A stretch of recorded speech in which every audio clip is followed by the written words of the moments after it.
White House release, published Friday, November 14, 2025.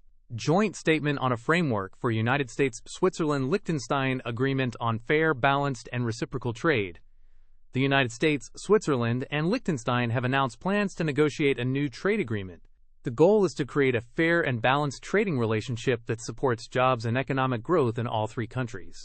Talks will begin immediately, with the aim to make significant progress by early 2026. Key areas include investment, job creation, and commercial opportunities. Switzerland will encourage at least $200 billion of investment in the U.S. over 5 years.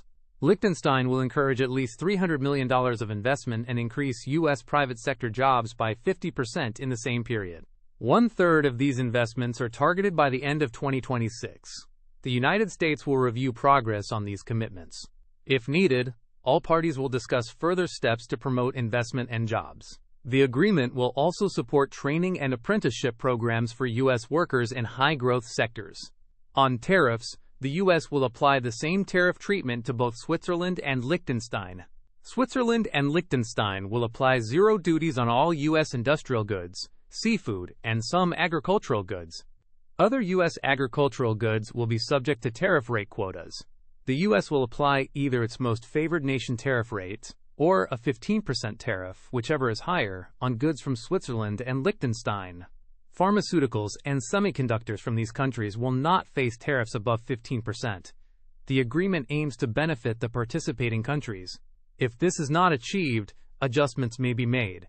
The countries will also work together to prevent transshipment and circumvention practices. On non-tariff barriers, the U.S. and Switzerland will treat each other's conformity assessment bodies equally and use World Trade Organization principles for standards. They will cooperate on recognizing vehicle safety standards and advance cooperation in strategic sectors like medical devices. Switzerland will help accept medical devices approved by the U.S. Food and Drug Administration. It will also work with the U.S. to address restrictions on U.S. poultry exports and streamline requirements for labeling beef, bison, and dairy products.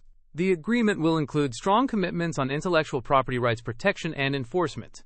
The countries also aim to keep markets open for service suppliers and consider expanding access for these suppliers.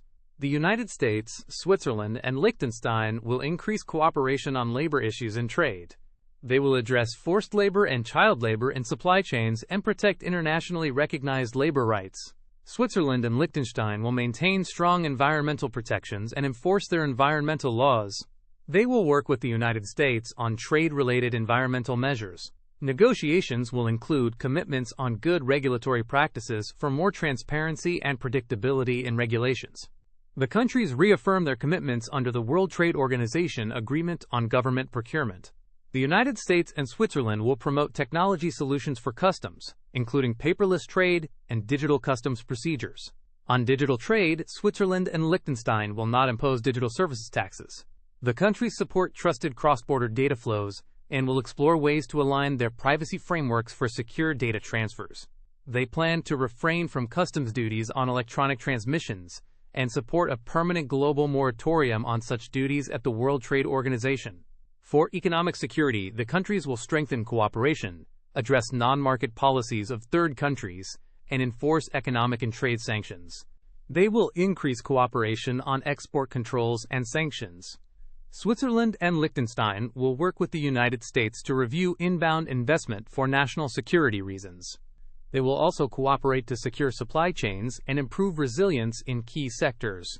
The timing of domestic processes for the agreement's entry into force and implementation will be coordinated among all participants.